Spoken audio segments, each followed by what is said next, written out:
All right, welcome to the book of Deuteronomy. This is the fifth book of Moses, the final book we get from Moses. Now, I know we're just itching for the children of Israel to get into the promised land. This, again, may feel like we're going backwards, okay? They're not. Deuteronomy is going to cover the same time frame that Numbers and Leviticus have covered, but a little bit different. In fact, the name Deuteronomy, it talks about this. Deuteronomy means repeated law. So we're going to learn the law again and go over that a little bit more. So we may move pretty quick through the book of Deuteronomy, as we've already talked about a lot of this stuff. But we want to make sure we point out some of the unique things they talk about in here that do not get discussed in the other books. So sometimes this happens.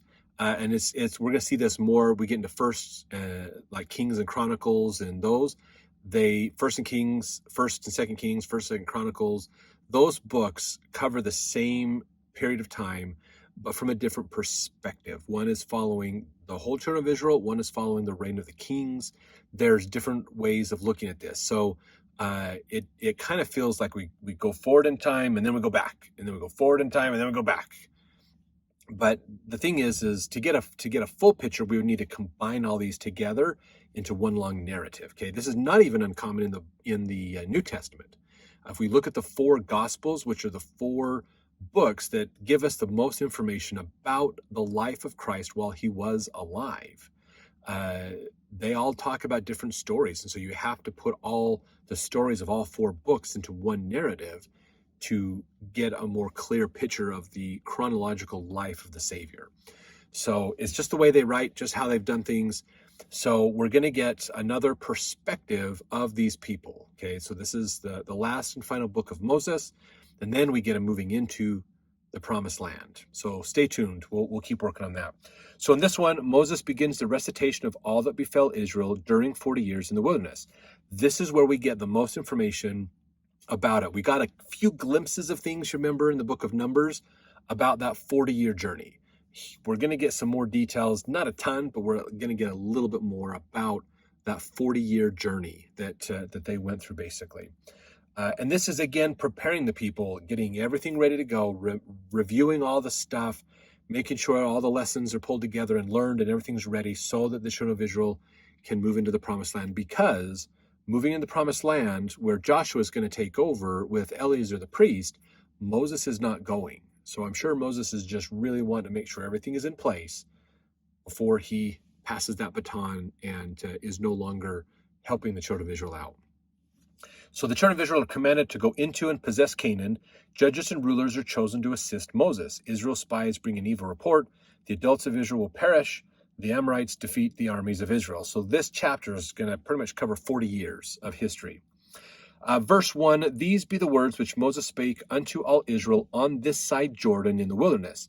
So we haven't gone, he's telling the past, reminiscing about it. We haven't gone in the past to retell the story. They're still on this side of Jordan, meaning the opposite side in the land of Midian, where the Midianites were. Remember, that's where Gad and Reuben and half of Manasseh wanted to keep it for their cattle. That's where it is, basically. In this side Jordan, in the wilderness, the plain over against the Red Sea, between Paran, Tophel, Laban, and Hazeroth, and Dizhab-Hahab.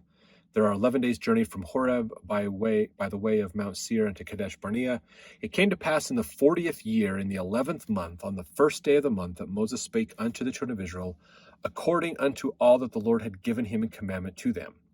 After he had slain Sihon the king of the Amorites, which dwelled in Heshbon, and Og the king of Bashan, that dwelt at Ashtaroth and in Edrei.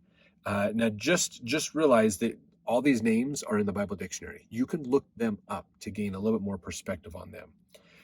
Verse 5, on this side Jordan, in the land of Moab, began Moses to declare this law, saying, the Lord our God spake unto us in Horeb, saying, ye have dwelt long enough in this mount.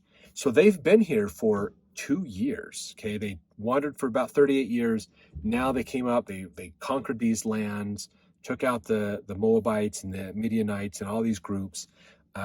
Now they're up here and they're getting ready. They've spent about 2 years doing all this and settling this area, getting ready to go over into the promised land.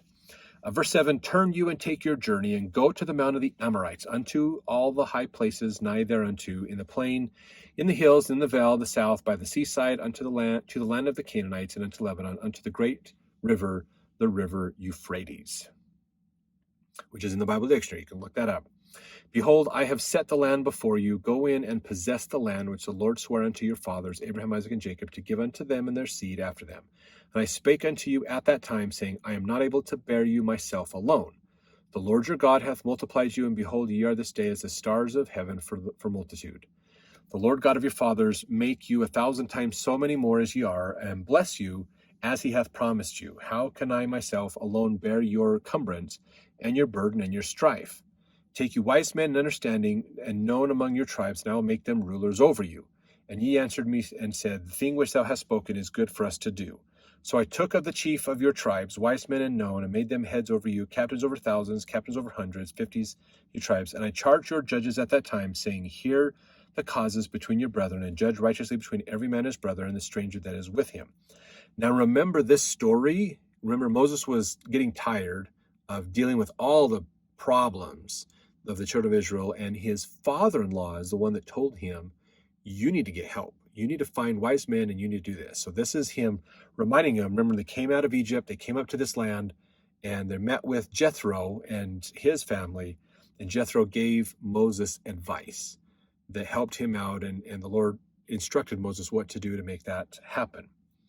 And put this together. Now, let's see, verse 16, I charge your judges at the time, saying, I think it's rather, verse 17, ye shall not respect persons in judgment, but ye shall hear the small as well as the great. Ye shall not be afraid of the face of the man, for the judgment is God's, and the cause that is too hard for you, bring it unto me, and I will hear it. And I commanded you at that time in all things which ye should do. So he's saying, you remember when we set this up and we had this problem and we got it solved and you guys went along with this and this was great. Verse 18, I commanded you at that time all the things which ye should do. And when ye departed from Horeb, ye went through all that great and terrible wilderness which ye saw by the way of the mountain of the Amorites, as the Lord your God commanded us. We came to Kadesh Barnea. And I said unto you, ye are come into the mountain of the Amorites, which the Lord your God doth give unto us. Behold, the Lord thy God has set the land before thee. Go up and possess it, as the Lord God of thy fathers has said unto thee. Fear not, neither be discouraged. And ye came near unto me, every one of you, and said, we will send men before us, and they shall search us out the land, and bring us word by what way we must go up into the cities that we shall come.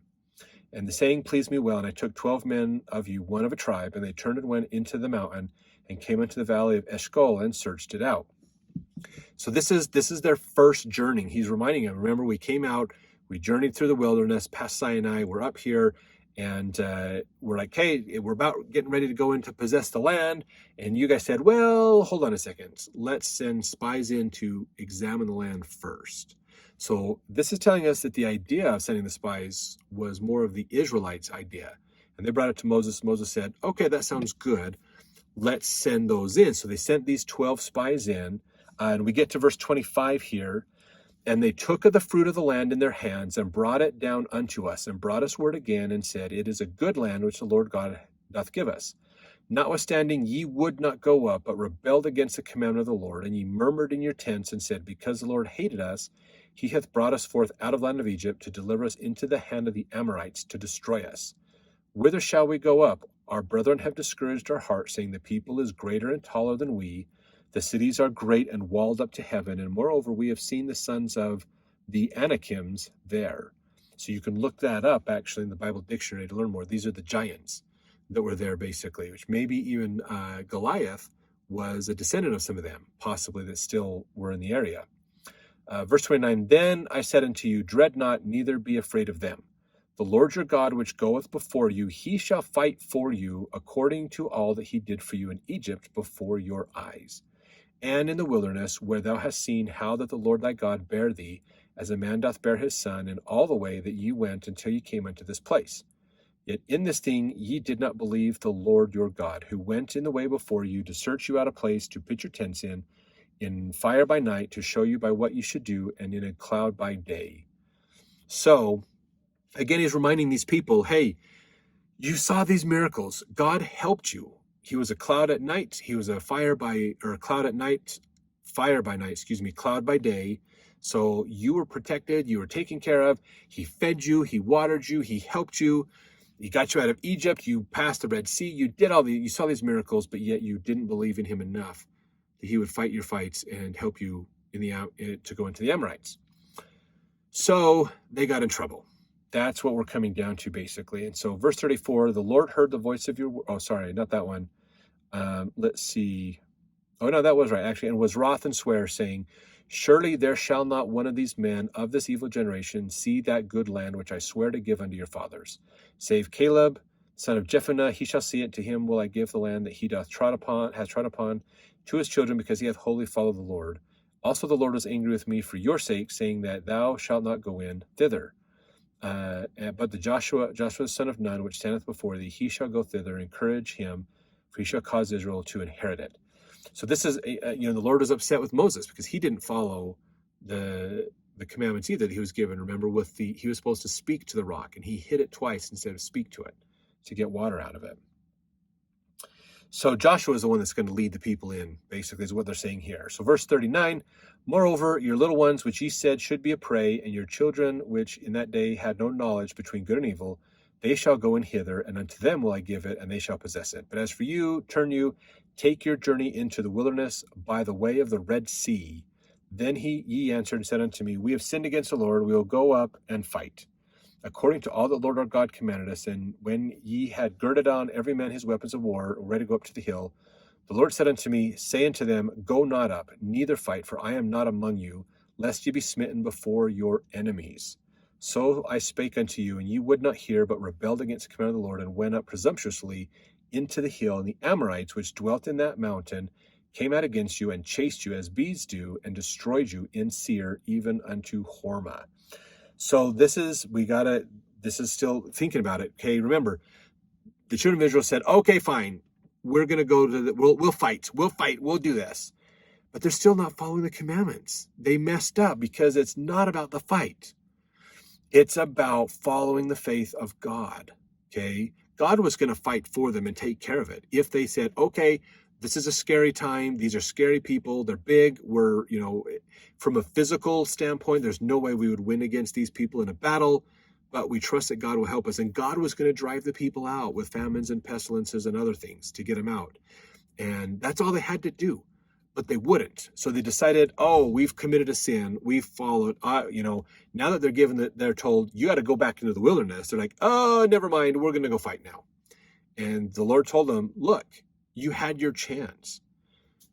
You should not go fight. Don't fight him, because I'm not going to help you if you go fight him.